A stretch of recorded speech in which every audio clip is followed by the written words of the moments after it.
Bueno, muy buenas tardes a todos. Gracias por estar aquí acompañándonos en esta charla que es muy importante. Hoy vamos a hablar de intoxicación en el hogar y de intoxicaciones por alimentos. Bueno, para iniciar hablando de la intoxicación en el hogar, pues es muy importante tener claro pues, que el hogar siempre va a ser como el sinónimo de tranquilidad y de seguridad, donde pues si tenemos adultos mayores o niños muy pequeños, pues el hogar siempre va a ser como un lugar de seguridad y de protección para ellos. Pero ¿qué pasa? Algunas veces en el hogar pues es frecuente que manejemos sustancias las cuales pues pueden ser muy tóxicas para los niños y para los adultos. Hay unas estadísticas pues muy importantes a nivel nacional y a nivel internacional, donde pues se han hecho estudios y han arrojado que las intoxicaciones en el hogar pues abarcan como un gran pues, porcentaje de las intoxicaciones que se dan diariamente. ¿Y a quiénes afectan más estas intoxicaciones? Afectan más a los niños entre 2 y 5 años y a adultos ya mayores y adultos pues que tienen algunas enfermedades las cuales pues afectan su memoria. Estadísticamente, según el Instituto Nacional de Salud, en el año 2019, este informó eh, que hubieron 4.752 casos de intoxicaciones por medicamentos, 942 casos de intoxicaciones por solventes y 3.603 casos de intoxicaciones por otras sustancias, en el cual pues, hubo un gran porcentaje que se presentaron en el hogar y este tipo de intoxicaciones fue de tipo accidental. En los menores de 5 años, la principal causa de intoxicaciones se registró que fue pues, por descuidos y hubo un total de 607 casos. Es muy importante pues hablarles de este tipo de intoxicaciones en el hogar, ya que pues es muy frecuente y los niños como tal pues no tienen como, ya cuando están pues muy pequeños no tienen como esa comprensión de lo que es el peligro y tienden como a imitar a los adultos. Muchas veces los niños pues ven a los papás, a la mamá, al hermano, al tío, al abuelo, manipulando cualquier producto en la casa y ellos pues tienden como a imitarlo. Además hay sustancias a los niños como sustancias que tienen colores o olores que a los niños pues les atraen y esto pues tiende a ser como un factor de riesgo. Bueno, también los adultos mayores tienen riesgo pues, de este tipo de intoxicaciones, ya que algunos adultos pues que tienen comorbilidades y tienen una medicación, a veces olvidan tomar algún medicamento y repiten la dosis, o a veces se automedican y lo que hacen pues es intoxicarse con este tipo de medicamentos. Entonces es muy importante que aquellos adultos que no tengan como tal un control de la ingesta de estos medicamentos, pues sean como tal, o sea, esto sea manipulado pues por una persona que sea responsable y que pues tenga como tal eh, un registro de este tipo de medicamentos. Continuando. Bueno, como sabemos en la casa hay muchos lugares donde podemos tener este tipo de sustancias, ya sea limpiadores de baño, jabones, matarratas, insecticidas, todo tipo de cosas a veces que guardamos en nuestra casa. Y por ejemplo, en el baño, bueno, ¿qué guardan ustedes en el baño o qué sustancias que ustedes crean que es tóxica guardan en el baño? A ver quién me puede responder. O ustedes las sustancias que tienen en el baño o productos como shampoo o enjuague bucal, ¿eso está a la mano de los niños o si tienen un armario donde puedan pues, guardar esto y que los niños no puedan acceder a esto? ¿Quién me puede responder? Bueno, en el baño de mi casa yo tengo unas pastillitas de cloro que es la que se le echa al inodoro, pues para la parte de la desinfección y eso. Y sí se tiene guardado en un armario, en unos tarritos que pues son especiales para eso. Pero sí, es muy importante tener a todo esto y más que todo también tenerlo en su envase original, porque a veces muchas personas cuando se les está acabando el producto tienen como a pasarlo a un envase que sea más pequeño o a veces a productos que los niños ven que no es tóxico, por ejemplo, lo guardan en envases de gaseosa o de jugos. Entonces, los niños tienden a confundir esto. ¿Qué pasa? También hay personas que están manipulando un tóxico o un producto que puede ser tóxico y entonces se distraen porque los llama el vecino o porque tocan la puerta, entonces dejan de manipular ese tóxico, lo dejan abierto y van a atender otra cosa y el niño está por ahí y ve esto abierto y ahí ocurre el accidente. Entonces es muy importante cuando estén manipulando estos productos, pues dejarlos sellados y guardarlos para que el niño pues no tenga contacto con esto. También es importante que estos frascos, si ya están vacíos, echarlos pues a la caneca de la basura o ponerlos en un lugar donde no esté en contacto con el niño, ya que hay algunos adultos que dan estos frascos a los niños para que jueguen. Muchas veces pues, se ha visto intoxicaciones por estos casos. Y en el caso de los medicamentos, que algunas veces pues también los tienen en los baños, hay niños que pues confunden esto con dulces. ¿Y por qué? Porque al momento de que el niño necesita un medicamento, el adulto le dice, no, tómate esto, que esto es un dulce. Nunca se debe hacer esto, porque los niños pues, son muy inocentes y pues puede ocurrir una intoxicación por esto. Consumen ese medicamento creyendo pues, que es un dulce. En el dormitorio también tendemos a guardar cierto tipo de productos que pueden ser tóxicos, como la neftalina, no sé si alguien conoce la neftalina, que son unas bolitas que se utilizan en los closets para que la ropa no tenga mal olor o para que pues las cucarachas y ciertos insectos no entren y no dañen la ropa. Como pueden ver ahí en la imagen, son unas bolitas pues, de color muy llamativo que los niños se les puede hacer muy fácil o confundirlas pues, con dulce. También lo que son los productos para matar ratas y los productos pues, para matar ciertos insectos. En la cocina también hay muchos productos. ¿Qué productos tienen ustedes en la cocina para lavar lo que son los platos, para escapar cañerías? ¿Alguno de ustedes usa, qué tipo de productos usan? ¿Pueden mencionar alguno, por favor?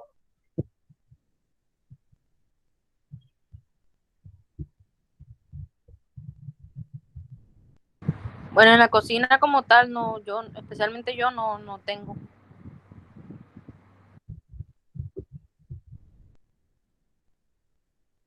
Bueno, en la cocina se suelen guardar ciertos productos como bueno, para lavar platos, los jabones de lavar platos. A veces tenemos los limpiavidrios o brilladores. Este tipo de productos, pues, se deben tener bajo llave en las gavetas más altas, ya que pues los niños son pequeños, no pueden alcanzar este tipo de gavetas. También es importante mantener esto alejado de la comida. Como sabemos, en la cocina manipulamos pues todos los alimentos pasan por la cocina, la mayoría.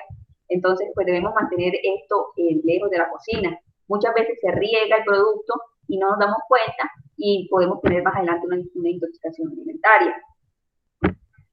También en el garaje, las personas que tienen garaje, que tienen carro, moto, hay muchos productos que pueden ser tóxicos, como la gasolina, los disolventes de pintura, como el thinner, algún líquido pues para lavar la moto, el carro. Muchos de estos productos deben tenerse pues bien guardados para que los niños pues no tengan contacto con ellos. Algunas plantas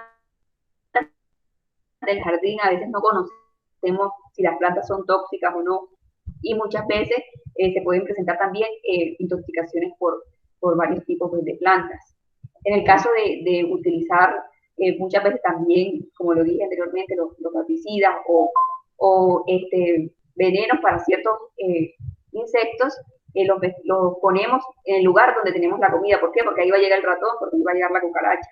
Entonces, este tipo de cebos o de venenos siempre se debe mantener lejos de los niños. A veces está indicado usar la práctica que teníamos anteriormente, o la práctica pues más antigua, que eran pues las trampas para roedores y eso, pues para evitar que los niños no consuman este tipo de venenos y puedan tener una intoxicación grave. Bueno, es muy importante identificar cuando un niño o un adulto pues, tiene una intoxicación y los signos pues, más comunes que pues, van a presentar en el momento de que pues, tengan contacto con este tóxico. Pueden tener manchas en la piel o en la ropa, si se regaron pues, el producto en la ropa o si lo tomaron. Vamos a oler la boca y vamos a sentir pues, el aliento a este producto que puedan haber tomado. También pueden haber cambiado pues, su comportamiento. Muchas veces el niño va a presentar somnolencia, el dolor de estómago puede ser muy común, el niño puede tener miedo, hiperactividad o irritabilidad. También puede aparecer lo que son las náuseas y vómitos. Y es muy importante pues, tener en cuenta que si encontramos un envase vacío de medicamentos y productos que pues, son peligrosos para los niños y los adultos y están abiertos, o hay envases que pues, encontramos vacíos.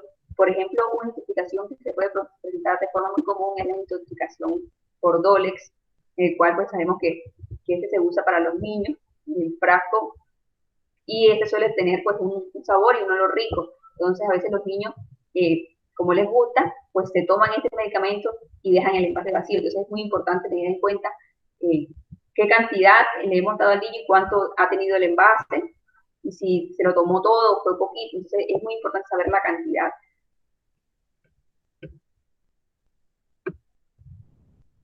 ¿Qué vamos a hacer si se nos presenta pues una intoxicación? Es muy importante pues mantener la calma, no asustarse, no, no ponerse nervioso, ya que pues esto nos puede pues, alterar. Y no inducir al vómito. Muchas veces cuando se produce pues, una intoxicación, inducimos al niño o al adulto que vomite. Esto no se puede hacer, ya que pues, esto puede complicar como tal el cuadro. También muchas veces a los niños o a los adultos cuando se intoxican se les da bebida, se les da una bebida casera o leche, o muchas veces utilizamos huevo crudo. Siempre he escuchado ese tipo de cosas. Es muy importante no darle nada, no vamos a dar nada, no vamos a inducir al vómito. Y si el niño se regó el producto en la piel o en los ojos, es muy importante lavarle con mucha agua, que una cantidad de agua que sea pues bastante abundante, y esto se va a hacer más o menos por 10 a 15 minutos. Tenemos que lavar bien. Y es importante inmediatamente trasladar al paciente a un centro hospitalario, ojalá sea el más cercano, y asegurarse de que esté respirando bien, de que la vía aérea o la nariz o la boca, asegurarse de que esté respirando. Y otra cosa que es muy importante, que a veces pues no siempre nos lleva como tal a un buen diagnóstico del paciente, lleva la evidencia o el hipótesis, si tomó cloro, si tomó algún tipo de, de producto, llevar ese envase, ya que pues esto nos puede ayudar al tratamiento de este paciente.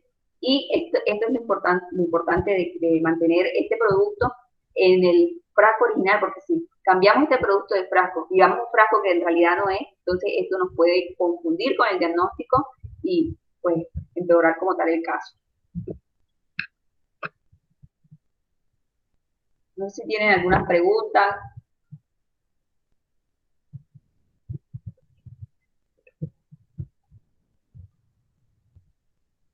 Yo tengo una pregunta. Si me puedes repetir qué pasaría algunas veces, pues cuando los niños sucede una intoxicación, toman leche o cosas caseras, ¿qué se debería hacer en ese caso? O si el producto se le riega al niño en la ropa o el cuerpo, ¿qué debo hacer con el bebé en ese O caso? sea, al niño no, o sea, lo más aconsejable es no darle nada al niño, porque eso puede empeorar la intoxicación. No se le debe dar ni a tomar agua. Muchas veces le damos agua, a veces he escuchado que le dan y que agua con jabonosa o leche. No, nunca se le debe dar esto al niño ni al adulto. Y si, como lo dije anteriormente, si tenemos un niño que se regó o le cayó ese producto en la ropa, en los ojos, es muy importante lavar con abundante agua, y esto se debe hacer de 15 a 20 minutos más o menos, de 10 a 15 minutos, para pues quitar todo el exceso de este producto y pues que no se dé una intoxicación más grave. Y yo tengo otra pregunta. Y si estos productos pues tóxicos, obviamente irritantes, de pronto le llega a caer al niño, por ejemplo, en la ropa, ¿qué tendría yo que hacer en ese caso? Tengo que, no sé.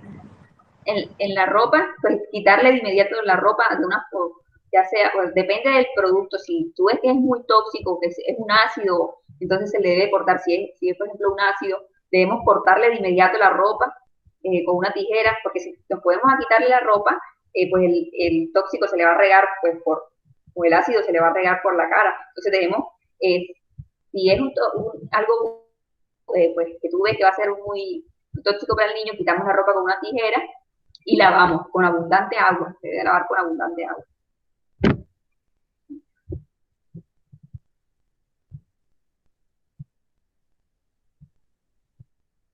Ok, gracias. ¿Listo? ¿Me escuchan bien? Sí. Listo. Entonces mi compañera María Bueno acaba de hablar en general de lo que serían las intoxicaciones en el hogar. Pero mi nombre es Eliana Serrano y les vengo a hablar específicamente de esas enfermedades o infecciones transmitidas por alimentos, también denominadas ETA. Pasa por...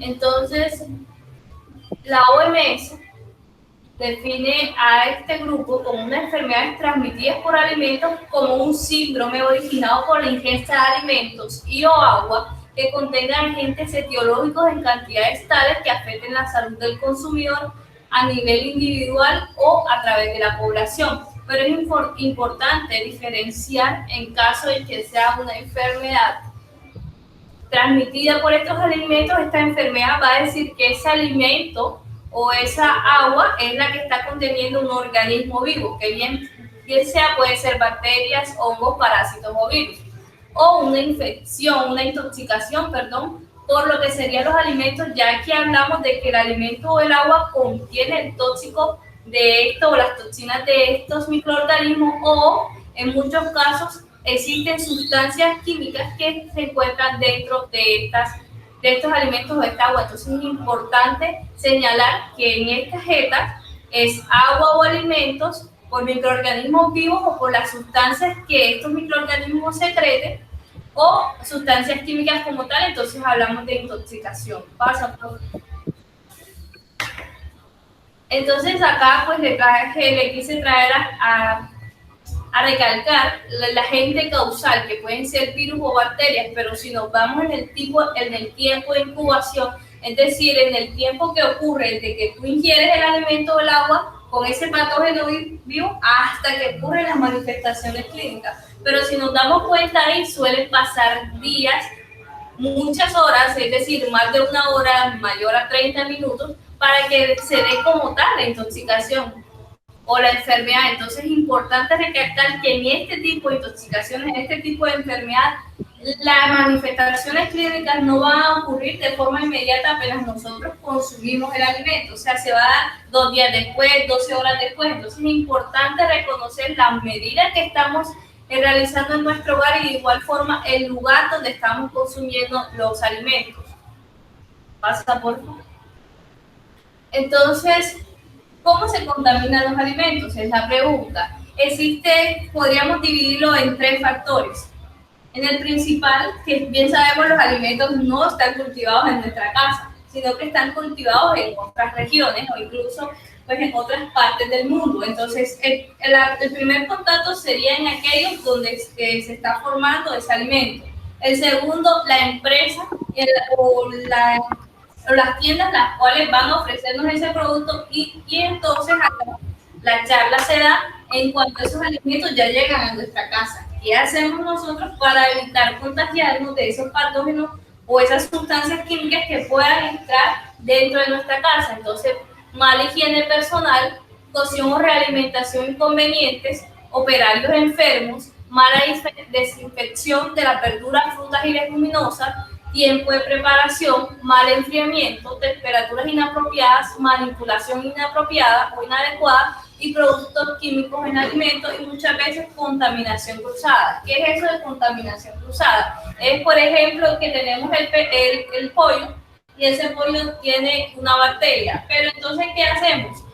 Juntamos el pollo que está en nuestra cocina con la carne. Entonces, obviamente, ese patógeno va a viajar de ese pollo que está crudo con el patógeno en crecimiento y se lo va a transmitir a la carne. Entonces, es importante, como veremos más adelante, hacer esas medidas que apunten principalmente a hacer un buen manejo de esos alimentos en el hogar, porque con esta charla pues, podemos llegar a aquellas fábricas, entonces, o en el sector agrícola para hablar de esta charla. Entonces estamos aquí dentro del hogar, que sería la tercera fuente para que se dé la propagación de estas enfermedades.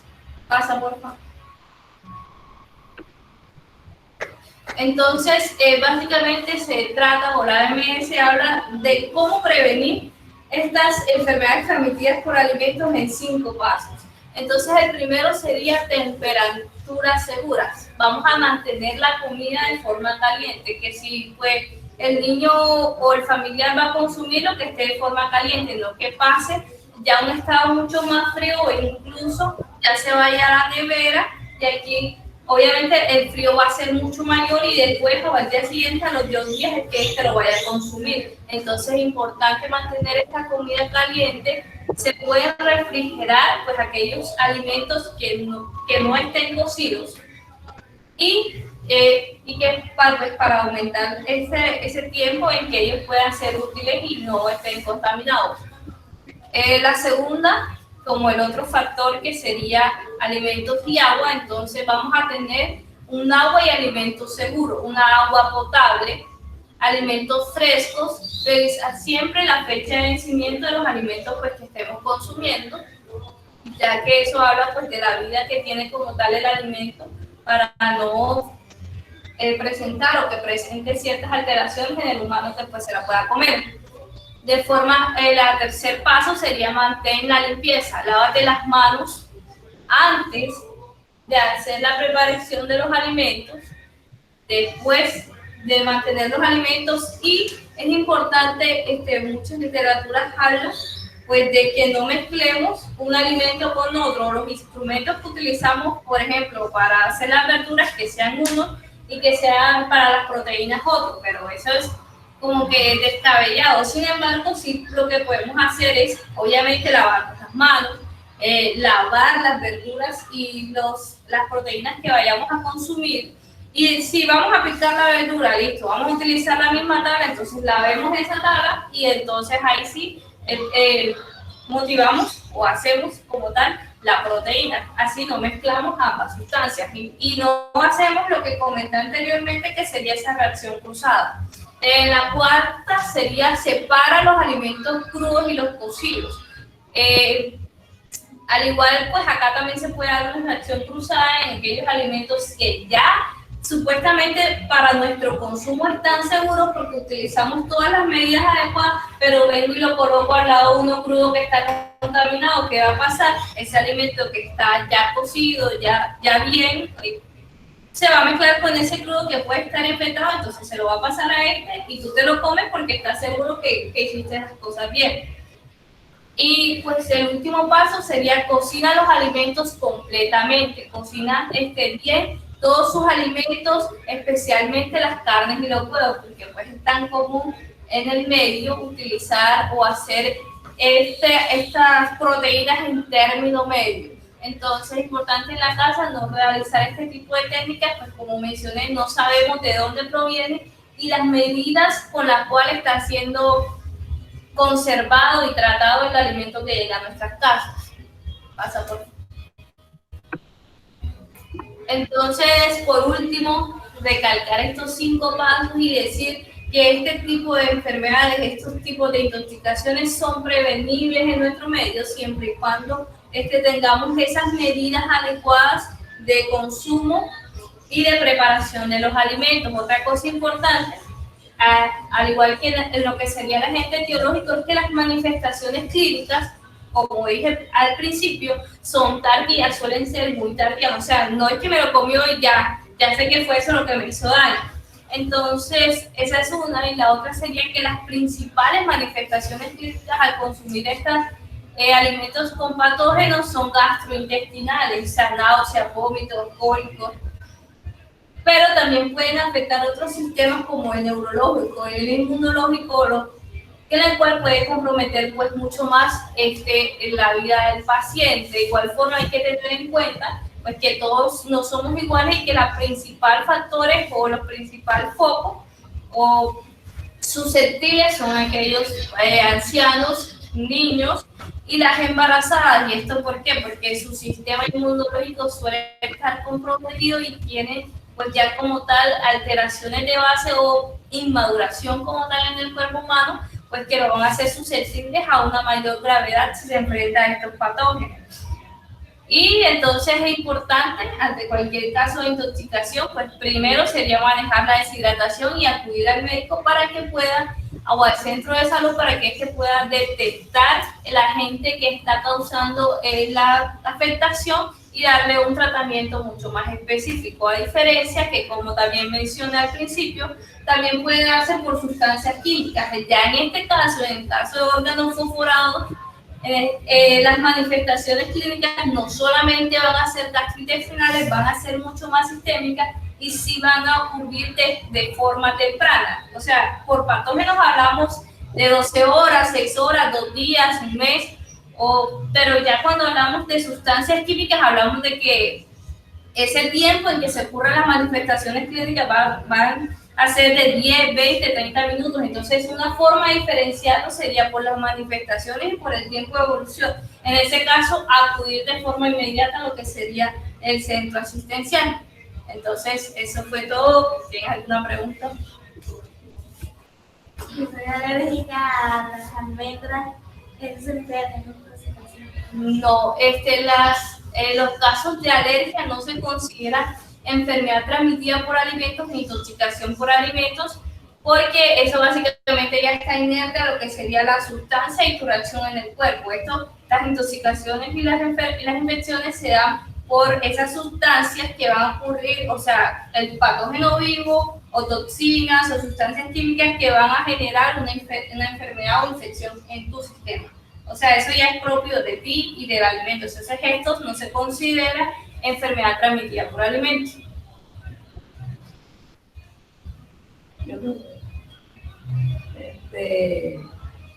Bueno, para mí el agua filtrada en un rato está usando, no he tenido problemas ni nada.